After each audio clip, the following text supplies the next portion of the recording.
Эң биринчи сойкулук ушул жанагы жетимдер үйүнөн келген 9-10 жаштагы кыздардан тараган экен. Ассаламу алейкум достор. Мен азыр биздин жакынкы жылдарда эле болуп өткөн тарыхты айтып берем. Муну мен Чолпонбек Абыкеевдин китебинен окудум. Бизде 1994-95 жылдары бул Ысык Көл облусунда Кажысай деген жерде жетимдер үйү болгон экен. Ошол жетимдер үйүнүн баягы биз кеңеш өкмөтү тарап өзүнчө эгемендүүлүк алгандан кийин ушу жетимдерди биздин мамлекет бага албай, 1 жылга жакын ал жерде иштегендердин айлык акыларын төлөй албай, ал жерде жетимдерге тамак аш жибере албай, анан ушул жерде жетимдер такыр айласы кетип ачка калган экен. Ошондо ушул жетимдер үйүнүн жетекчиси, директору өзүнүн үйүндө уюн сатып, айдап жүргөн Москвич машинасын сатып ушу балдарды багып 1 жылга жакын, анан айласы кеткенде анан кийин балдардын баарын жетимдер үйүнөн алып чыгып туруп бир автобуска салып, балдардан кечирим сурап ал ошо жетекчиси Ош базарына алып келип, могу Киев көчөсү менен Бейшеналиева көчөсүнүн кесишине алып келип туруп ошо Ош базарга кой берген экен.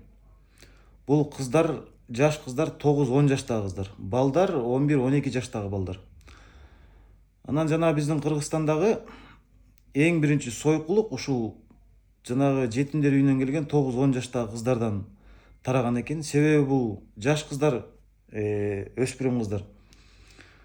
Жаш кыздар ушу Ош базарына келип тентип жүргөндө эмне кыларын билбей, бул сел саяктар баягы жыныстык катнашка тартып, ар кандай жаман адамдар ар нерсе кылып, анан кийин жанагы биринчи ушу жыныстык катнаш аркылуу жуккан оорулардын баардыгы ушул Кыргызстан боюнча ушул кыздардан тараган экен.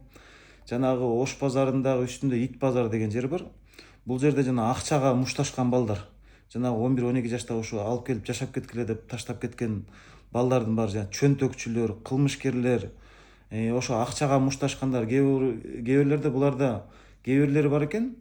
Маджахет деген уюмга чет өлкөгө согушка кеткен да ушул балдардын арасынан чыккан. Бул жерде эмнени айткым келет? Бул азыркы бизге келип аткан Аскар Акаевдин учурунда болгон окуялар.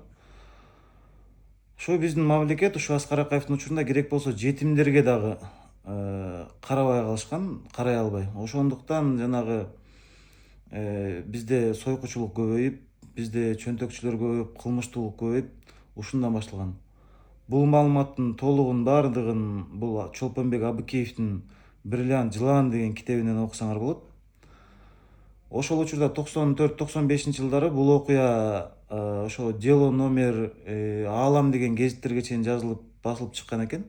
Мен ал гезиттерден окуган жокмун, болгону китептен окудум. Чолпонбек Абыкеевдин «Бриллиант жылан» деген китеби.